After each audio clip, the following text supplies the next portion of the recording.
Hello students, electrical vehicles के इस नए लेक्चर में आपका स्वागत है। इससे पहले के लेक्चर में बहुत अच्छे से आपको एक्सप्लेन किया गया कि इलेक्ट्रिकल व्हीकल्स के अंदर क्या क्या कंपोनेंट लगा हुआ होता है, उसका क्या क्या काम होता है। तो पहले से भी आपको आइडिया था मोटर का क्या काम है और पावर इलेक्ट्रॉनिक्स डिवाइस लगा हुआ है उसका क्या काम है, इन्वर्टर क्या होता है, रेक्टिफायर क्या होता है, ट्रैक्शन जो मोटर है या बैटरी सिस्टम का क्या काम है। तो बहुत सारा चीज़ आपको आइडिया था और लास्ट वीडियो के अंदर आपने बहुत अच्छे से इस चीज़ को समझ लिया है। तो उसी से रिलेटेड यहाँ पर थ्योरी लिखा गया है, यानी एक एक पॉइंट करके एक एक डिवाइस के बारे में लिखा गया है। तो ये भी आपको बता दिया जा रहा है ताकि आपको एग्जाम्स के अंदर कोई दिक्कत नहीं हो और आप इससे पहले वाले लेक्चर को भी अच्छे से सुन लेंगे तो बहुत अच्छे से सारे डिवाइसेस के बारे में आपको समझ में आ जाएगा। तो आइए अब हम लोग नोट्स की मदद से समझते हैं क्या क्या पॉइंट हम लोगों को इसके अंदर दिया गया है। ठीक है, लिखा गया main component of electrical vehicles, यानी कौन कौन आपका मेन कंपोनेंट है जो इलेक्ट्रिकल व्हीकल्स के अंदर यूज किया जाता है। इसके अलावा कुछ आपका और भी कंपोनेंट होगा जो हमारे लिए इंपॉर्टेंट नहीं है, जो मेन कंपोनेंट है उसको मेनली यहाँ पर फोकस किया जा रहा है। तो पहला मेन कंपोनेंट इसके अंदर जो बात होगा, पहले यहां पर देख ली, electrical vehicles consist of an electric motor that is powered by a battery pack. ठीक है, इलेक्ट्रिक जो मोटर है उसको सप्लाई कहां से मिलेगी, तो उसको सप्लाई मिलती है मोटर को बैटरी की सहायता से, नहीं यानी powered by the battery pack, है ना। ये आपको पहले भी बोला, बैटरी पैक की जगह हम लोग बैटरी बैंक भी बोल सकते हैं। The main advantage of electrical vehicles is that they emit zero emission. देखिए आपको पहले ही बताया कि ये क्या कर रहा है, जीरो इमिशन, यानी किसी भी प्रकार का पॉल्यूशन प्रोड्यूस नहीं करता है, जो कि बहुत ज्यादा हमारे लिए बेनिफिशियल है। ये इन्वायरमेंट के इको फ्रेंडली बोलते हैं इसको, यानी ये क्या कर रहा है, वातावरण के साथ इसकी दोस्ती है, किसी भी प्रकार का वातावरण को दूषित नहीं कर रहा है। अगर हमारा जो नॉर्मल हम लोग जो यूज करते हैं आपका व्हीकल्स, उसके अंदर पॉल्यूशन होता है जिसकी वजह से बहुत सारे नुकसान होते हैं,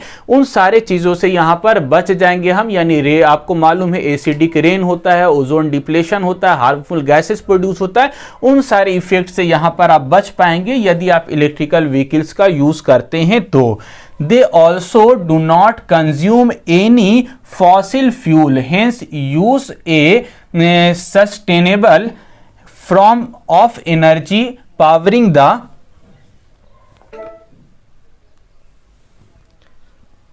पावरिंग कार। यानी आप लोग को यहाँ पर जो एनर्जी हम लोग यूज कर रहे हैं वो इको फ्रेंडली है। दूसरा बात, हम लोगों को यहाँ also do not consume any fossil fuel, यानी जो जलने योग्य आपका डीजल पेट्रोल है उसका उपयोग यहाँ पर नहीं किया जा रहा है, जो कि हमारे सिस्टम के लिए बहुत अच्छा है, बेनिफिशियल है। अदर कंट्री पे डिपेंडेंट नहीं हो रहा है, किसी भी प्रकार का पॉल्यूशन नहीं हो रहा, तो यहाँ पर हमको बहुत ज्यादा बेनिफिट मिलता है। अब यहाँ से आपका चालू हो जाता है main component of electric vehicles, यानी क्या क्या कंपोनेंट इलेक्ट्रिकल व्हीकल्स के अंदर उपयोग किए जा रहे हैं। तो पहला जो हम लोग कंपोनेंट यहाँ पर ये एक एक करके देख लीजिए कितना कंपोनेंट लिखा गया है। तो आपका ट्रैक्शन बैटरी पैक लगा हुआ है, डीसी कन्वर्टर है, इलेक्ट्रिक मोटर है, पावर इन्वर्टर है, चार्ज पोर्ट है, ऑनबोर्ड चार्जर लगा हुआ है, कंट्रोलर लगा हुआ है, यहाँ पर ऑक्सिलरी बैटरी है, थर्मल सिस्टम है, ट्रांसमिशन है। ठीक है, तो ये सारा आपको बहुत अच्छे से मालूम हो गया है। एक बार फिर से हम यहाँ पर नोट्स की मदद से इसको सारे चीज को एक्सप्लेन करने की कोशिश कर रहे हैं। तो यहाँ पर आप देखेंगे पहला जो डिवाइस लिखा वो क्या है, आपका ट्रैक्शन बैटरी सिस्टम है। तो ट्रैक्शन बैटरी पैक जो लगा हुआ है वो किस लिए लगा होता है, ट्रैक्शन बैटरी। तो traction battery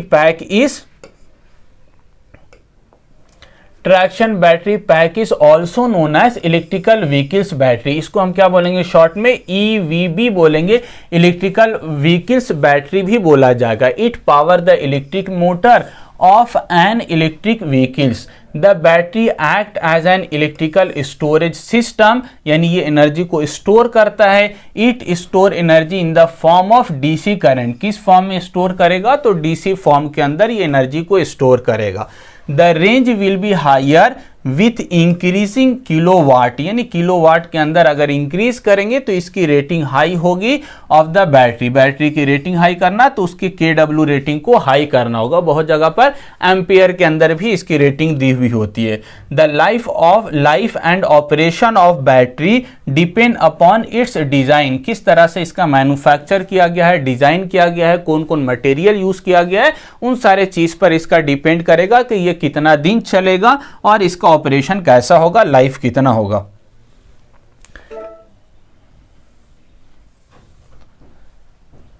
The lifetime of traction battery pack is estimated to be 1000 lakh, सोच लीजिए 2 लाख माइल्स तक ये चल सकता है, यानी किलोमीटर में करेंगे तो आपका इतना किलोमीटर तक इसका यूज होगा, यानी जनरल जो रेटिंग दिया गया है इतना रेटिंग तक हम लोग बैटरी की सहायता से व्हीकल्स को रन करा सकते हैं। तो ये बैटरी से रिलेटेड बात लिखा गया था। नेक्स्ट जो आपका डीसी टू डीसी कन्वर्टर है, क्या काम है डीसी टू डीसी कन्वर्टर का, तो लिखा गया है the traction battery pack deliver as constant voltage. Traction battery से जो सप्लाई निकलती है वो कैसा होता है, कांस्टेंट होता है, but different component of the vehicle has to different requirement. इस व्हीकल्स के अंदर जो इक्विपमेंट लगा हुआ है ये अलग अलग चाहिए हमको, अलग अलग डिवाइस लगा हुआ है तो सबको अलग अलग वोल्टेज की जरूरत होती है। तो वो अलग अलग जो वोल्टेज है, डिफरेंट वोल्टेज मिलेगा हमको, वो किसकी सहायता से, तो इसी डीसी टू डीसी कन्वर्टर की सहायता से मिलेगा।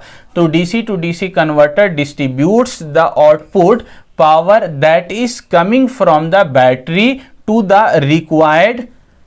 रिक्वायर्ड लेवल, यानी कितना आपको वोल्टेज की जरूरत है, रिक्वायर्ड लेवल क्या है, वो रिक्वायर्ड लेवल जो आपको मिलेगा वो किसकी सहायता से, तो डीसी टू डीसी कन्वर्टर की सहायता से मिलेगा। क्योंकि बैटरी का जो आउटपुट है वो तो फिक्स है, वो तो आपके अनुसार चेंज नहीं होगा हर जगह पर, तो वो कौन चेंज करेगा, तो यही DC to DC converter change करता है और आपके आवश्यकता के अनुसार आपके वोल्टेज लेवल प्रोवाइड करता है। It also provide the voltage required to the charge the auxiliary auxiliary battery को चार्ज करने के लिए भी ये डीसी टू डीसी कन्वर्टर काम करेगा, है ना। मेन सप्लाई डीसी निकल रहा है, ऑक्सिलरी बैटरी की रेटिंग अगर कम है तो यहां से मेन बैटरी से, ट्रैक्शन बैटरी से सप्लाई लेकर वो क्या करेगा, वोल्टेज लेवल को कम कर देगा और ऑक्सिलरी बैटरी को ये सप्लाई कर देगा। तो ये डीसी टू डीसी कन्वर्टर का काम था जो यहां पर एक्सप्लेन किया गया है।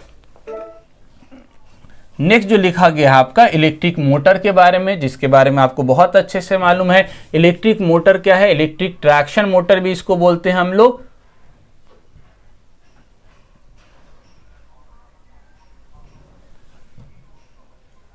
Electric traction motor is the main component of electric vehicles. ये क्या है आपका मेन कंपोनेंट है, क्योंकि बगैर मोटर के तो आपकी गाड़ी चल ही नहीं सकती है, यानी आपका व्हीकल्स को रन कराने के लिए मोटर की जरूरत ही के मोटर के आपको बहुत ज़्यादा ज़रूरत है, बगैर इसके काम नहीं चलेगा।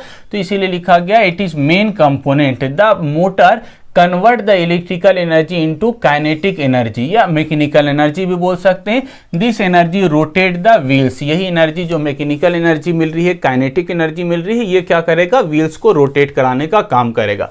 An important feature of an electric motor is regenerative braking. देखिए बहुत बार आपको बताया, बहुत इंपॉर्टेंट फीचर मोटर का क्या है, रीजनरेटिव ब्रेकिंग। ये आपको प्रोवाइड करता है मोटर, ठीक है। यानी मोटर रीजनरेटिव ब्रेकिंग करेगा, यानी कि जब ब्रेक अप्लाई कीजिएगा ड्यूरिंग ब्रेकिंग आपका क्या करेगा, ये एज ए जनरेटर बिहेव करता है और इलेक्ट्रिकल सप्लाई को उत्पन्न करता है और वो इलेक्ट्रिकल सप्लाई बैटरी में जाकर स्टोर होती है। तो ये मोटर ब्रेकिंग के टाइम पर क्या करता है, एज ए जनरेटर बिहेव करता है, जिसकी वजह से आपको जनरेशन प्राप्त हो जाता है और बैटरी चार्ज हो जाती है। ये एक इंपॉर्टेंट फीचर होता है मोटर का।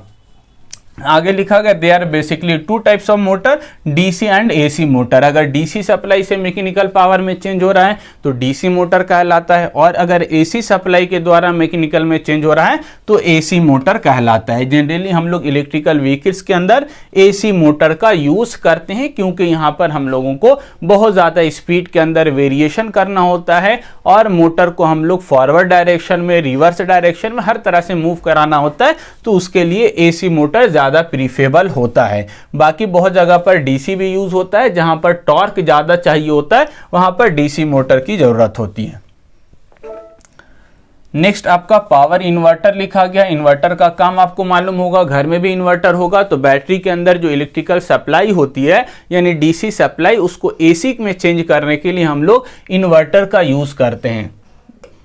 लिखा गया है convert DC power from the battery to AC, यानी जो डीसी पावर मिल रहा है कहां से, बैटरी से, उसको ये किस में चेंज करता है, एसी पावर के अंदर चेंज करता है। तो ऐसा डिवाइस जो डीसी पावर को एसी में चेंज करेगा उसी को हम क्या बोलेंगे, पावर इन्वर्टर या केबल इन्वर्टर भी बोला जाता है। It also convert the AC current generated during the regenerative braking into the DC current. दूसरा काम क्या करेगा कि आपका क्या हो रहा है, रीजनरेटिव ब्रेकिंग के कारण क्या हो रहा है, जो एसी प्रोड्यूस हो रहा है वो एसी को किस में चेंज कर देगा, ये डीसी के अंदर कन्वर्ट करने का काम करेगा। ठीक है, this is the further use to recharge the battery, यानी बैटरी को चार्ज करने में भी ये हेल्प करता है।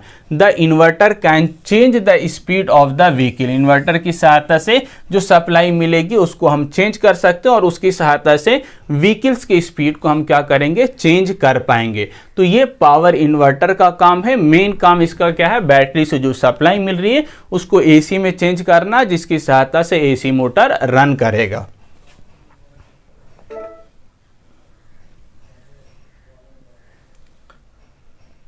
नेक्स्ट छोटा सा आपका इक्विपमेंट है चार्ज पोर्ट, यानी जिसकी सहायता से हम क्या करते हैं, व्हीकल्स को चार्ज करते हैं, यानी व्हीकल्स के अंदर बैटरी लगा हुआ है उसको चार्ज करते हैं। The charge port connect the electric vehicles to an electrical supply, है ना। चार्ज पोर्ट किसकी सहायता से लगा होगा, तो जो बाहर से इलेक्ट्रिकल सप्लाई है वो इलेक्ट्रिकल सप्लाई कहाँ से कनेक्ट होगा, तो चार्ज पोर्ट से कनेक्ट होगा। Charge port connect the electrical vehicles to an external supply, बाहर से जो सप्लाई है उसको व्हीकल से कनेक्ट करने के लिए बीच में कौन काम करता है, तो यही चार्ज पोर्ट काम करता है। बाहर से आप सप्लाई लिया, बाहर से सप्लाई लेंगे, ये जो सप्लाई है ये कहाँ तक आएगा, व्हीकल्स तक आएगा। तो व्हीकल्स के अंदर किसके द्वारा जाएगा, तो ये चार्ज पोर्ट के द्वारा जाएगा, यानी चार्ज पोर्ट ही इक्विपमेंट है जो बाहर के एक्सटर्नल सप्लाई को इलेक्ट्रिकल व्हीकल्स के द्वारा कनेक्ट करने का काम करता है। The charge port is the sometime located in the front और रियर पार्ट, कुछ समय ये आगे भी बनाया जा सकता है और रियर पार्ट मतलब पीछे भी बनाया जा सकता है, व्हीकल्स के पीछे वाले हिस्से में। तो ये व्हीकल्स के आगे वाला पोर्शन में भी हो सकता है और व्हीकल्स के पीछे वाले पोर्शन में भी आपका ये चार्ज पोर्ट लगाया जा सकता है।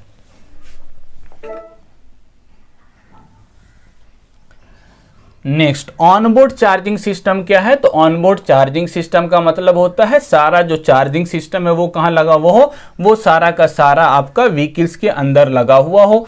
Onboard charge is use to convert AC supply received from the charge port to DC supply. ये ऑनबोर्ड चार्जर क्या करेगा, जो बाहर से आपकी एसी सप्लाई आ रही है उसको किस में कन्वर्ट कर देगा, डीसी में कन्वर्ट कर देगा। क्यों कन्वर्जन की जरूरत पड़ती है, क्योंकि हमारा जो बैटरी लगा हुआ है ये बैटरी को सप्लाई कैसा चाहिए, तो बैटरी को सप्लाई डीसी सप्लाई चाहिए। तो इसलिए चार्ज ऑनबोर्ड जो चार्जिंग सिस्टम है जो बैटरी को चार्ज करता है वो चार्जर सिस्टम ही क्या करता है, आपके आने वाली एसी सप्लाई को डीसी में कन्वर्ट करने का काम करेगा। The onboard charger is located and install the car, कहां लगा हुआ है, तो कार में लगा हुआ है, इसीलिए इसको ऑनबोर्ड चार्जर कहा जाता है। अगर बाहर लगा हुआ होता तो क्या कहा जाता, ऑफबोर्ड चार्जिंग सिस्टम कहा जाता।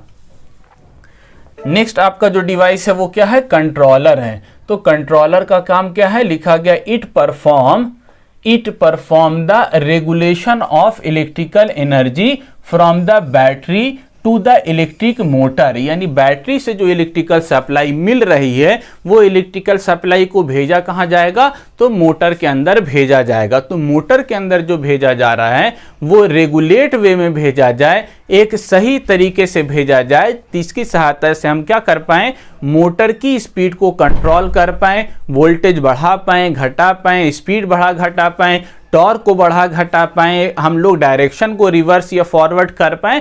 तो वो सारा काम करने के लिए कौन काम करता है, यही आपका कंट्रोलर काम करता है। The performance of regulation of electrical energy from the battery to the electric motor, ये क्या कर रहा है, रेगुलेशन का काम कर रहा है, यानी रेगुलेट कर रहा है, चेंज कर रहा है, बदल रहा है। The pedal set by the driver determine the speed of the car and frequency of variation of voltage that is input to the motor, है ना। जो कार लगा हुआ रहता है, ये कार लगा हुआ है, इस कार के पैडल यहां पर रहेगा ड्राइवर के पास, जिसको ये ड्राइवर क्या करेगा, प्रेस करेगा, दबाएगा, जिसकी वजह से वोल्टेज के अंदर वेरिएशन होगा, फ्रीक्वेंसी के अंदर वेरिएशन होगा और फाइनल आपके मोटर की स्पीड के अंदर चेंजिंग होगी। It also control the torque produce, यानी इस मोटर के व्हील्स के अंदर जो टॉर्क प्रोड्यूस हो रहा है, इसको भी कंट्रोल कौन करेगा, कंट्रोलर कंट्रोल करता है। तो ये आपका कंट्रोलर का काम है, वोल्टेज को चेंज करना, फ्रीक्वेंसी को चेंज करना, टॉर्क को चेंज करना। उसके लिए जो ड्राइवर है बैठा हुआ यहां पर है, ये ड्राइवर क्या करता है, पैर से पैडल को दबाएगा, जिसकी वजह से ये सारा जो चीज है वो चेंज होगा।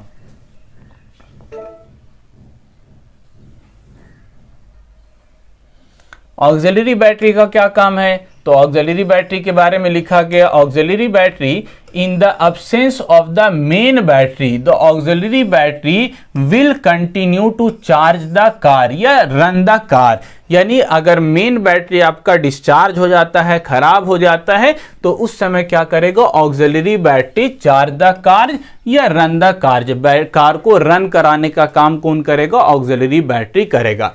इसके अलावा लिखा गया it prevent the voltage drop produce during the engine start from the effecting the electric system. जब मोटर को स्टार्ट किया जाता है तो कुछ वोल्टेज ड्रॉप होता है, उसको भी बैलेंस या कंट्रोल करने का काम ये ऑक्सिलरी बैटरी करता है, यानी प्रिवेंट करता है, बचाता है कि एक्सेस वोल्टेज ड्रॉप नहीं हो, ताकि आपका इफेक्टिवली जो है वो इंजन सिस्टम या मोटर सिस्टम लगा हुआ है, वो मोटर क्या है, बहुत आसानी से अच्छे से स्टार्ट हो जाए और व्हीकल्स आपका रन करना स्टार्ट हो जाए।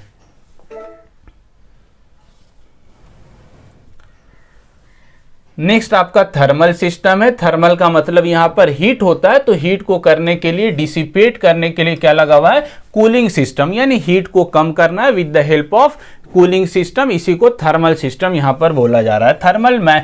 Thermal management system is responsible for maintaining and operating temperature for the main component of an electrical vehicles such as electric motor, controller, ETC, यानी व्हीकल्स के अंदर जो आपका कंट्रोलर लगा हुआ है, मोटर लगा हुआ है या और अदर डिवाइसेस है, उसके अंदर टेम्परेचर का मेंटेनेंस जो करेगा, या आप बोल सकते हैं हीट को जो बाहर निकालेगा, इक्विपमेंट को ठंडा रखने का काम करेगा, वो यही थर्मल सिस्टम करेगा।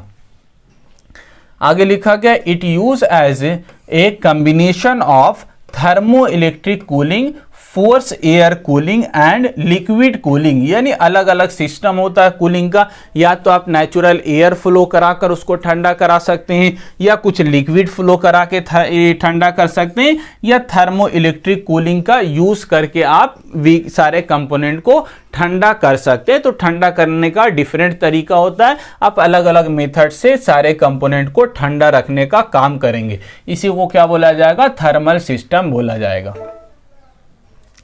लास्ट लिखा गया इसके अंदर ट्रांसमिशन। तो ट्रांसमिशन का काम क्या है, मैकेनिकल पावर को ट्रांसफर करना, मोटर से लेकर व्हील्स तक पहुंचाना। तो इसके अंदर लिखा गया है it is used to transfer the mechanical power from the electric motor to the wheels through a gear box, यानी हम लोग क्या करेंगे, गियर बॉक्स की सहायता से क्या करना है, मोटर से जो प्राप्त होने वाला मैकेनिकल पावर है, मैकेनिकल पावर को कहां तक ट्रांसफर करना है, इलेक्ट्रिक मोटर से लेकर व्हील्स तक पहुंचाना है। किसके थ्रू पहुंचाना है, तो गियर बॉक्स के थ्रू पहुंचाना है। तो ये जो सिस्टम है जिसके द्वारा हम लोग मैकेनिकल जो पावर मिल रहा है मोटर का, उस मैकेनिकल पावर को गियर बॉक्स से होता हुआ कहां पहुंचा देते हैं, व्हील्स तक पहुंचा देते हैं, पहिया तक पहुंचा देते हैं। इसी सिस्टम को क्या बोला जाएगा, ट्रांसमिशन सिस्टम बोलेंगे। The advantage of electric car is that they do not require multi speed transmission, अलग यानी बहुत ज्यादा कॉम्प्लेक्स सिस्टम नहीं होता, आसान होता है इसके अंदर ट्रांसमिशन, मल्टी स्पीड ट्रांसमिशन इसके अंदर जरूरत नहीं होती है। The transmission efficiency should be high to avoid power loss, यानी ट्रांसमिशन इफिशियंसी हाई होनी चाहिए ताकि पावर लॉस नहीं हो। जो मैकेनिकल पावर जनरेट हो रहा है, प्रोड्यूस हो रहा है, रोटेशन हो रहा है, वो पूरा का पूरा कहां पहुंचना चाहिए, आपके व्हील्स तक पहुंचना चाहिए, ताकि मोटर का मैकेनिकल पावर से व्हील आसानी से रन करा सके। बीच में किसी तरह का कोई मैकेनिकल पावर का लॉस, क्षति नहीं होना चाहिए, ताकि आपकी इस पूरे डिवाइस की एफिशिएंसी अच्छी रहे। तो आई होप बहुत अच्छे से आपको ये सारे कंपोनेंट के बारे में समझ में आ गया होगा। नेक्स्ट कंपोनेंट में हम लोग बात करेंगे इलेक्ट्रिकल मोटर कंट्रोलर क्या है। ठीक है, पहले भी आइडिया आपको लग गया, और कुछ पॉइंट है वो सारा हम लोग नोट्स की मदद से चर्चा कर लेंगे। आज के लिए इतना ही, मिलते हैं नए वीडियो में। Thank you.